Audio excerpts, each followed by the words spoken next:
और आशुतोष के पास चलता हूँ। आशुतोष बताइए, कुछ मॉब लिंचिंग के क्रिमिनल इंसिडेंट जिनमें बकायदा मुकदमा भी हुआ, जिनमें बकायदा सजा भी हुई, उनके चलते क्या आप एक पूरे धर्म को, क्या आप एक पूरे पंथ को, और जिस धर्म को सनातन माना जा रहा है, जो सदियों से चला आ रहा है और अनंत काल तक और चलेगा, उसको आप बोको हराम और आईएसआईएस से तुलना कर सकते हैं? दीपक, पहली बात तो भारतीय जनता पार्टी की जो प्रवक्ता है, मैं उनको नमस्कार करता हूं। शायद भारतीय जनता पार्टी में उनका अभी इंडक्शन हुआ होगा, मुझे नहीं मालूम। लेकिन अगर ये किताब है, विनायक दामोदर सावरकर जी की किताब है, जिसमें हिंदुत्व, हिंदुइज्म, हिंदू धर्म के बारे में बहुत स्पष्ट तौर पर लिखा हुआ है, सबको पढ़ लेना चाहिए। हिंदुत्व हिंदू धर्म नहीं है, ये बहुत साफ खुद उन्होंने लिखा, जिन्होंने हिंदुत्व की पूरी परिभाषा इसके अंदर दे रखी है।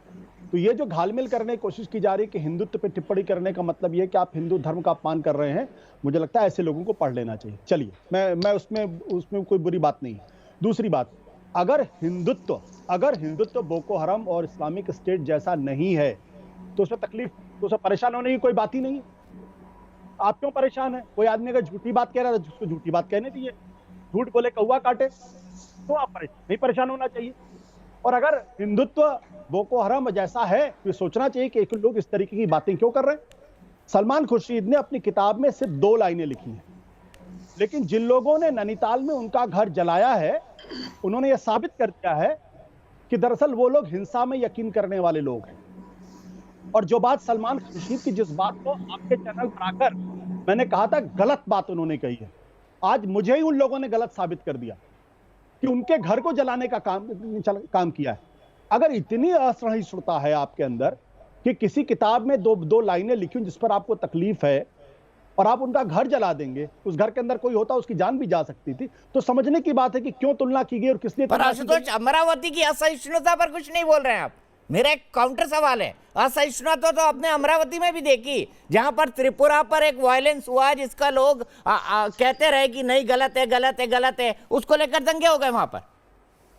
मुझे लगता है कि इस देश के अंदर एक ऐसा वर्ग पैदा हो गया है कि जहां 80% हिंदू हैं और कहते हैं कि हिंदू खतरे में है। ये बिल्कुल उसी तरीके की बात है जैसे इस्लाम खतरे में है।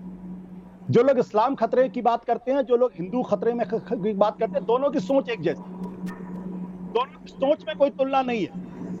अभी आप किसी इस्लामिस्ट से बात करिए, वो कहेगा आपने उस पर तो कोई टिप्पणी नहीं की थी। हमने कोई ठेका ले रखा है? अमरावती के अंदर जो हुआ उसके आधार पे वहां की जो सरकार वो कार्रवाई करे। अगर वहां की सरकार कार्रवाई नहीं करती तो केंद्र सरकार कार्रवाई करे। हमारा संविधान बहुत स्पष्ट है इस पूरे मसले पे। इसमें मेरी बात और आपकी बात का क्या मतलब है? जो लोग मेरी और आपकी बात करते हैं, दरअसल वो लोगों के बीच में मतभेद की बात करते हैं। और इसीलिए मैं कह रहा हूं कि लोगों को टिप्पणी करने के पहले सावरकर की इस किताब को पढ़ लेना चाहिए, जो हिंदुत्व के नाम से किताब है, जिनको यही नहीं पता कि हिंदुत्व क्या है।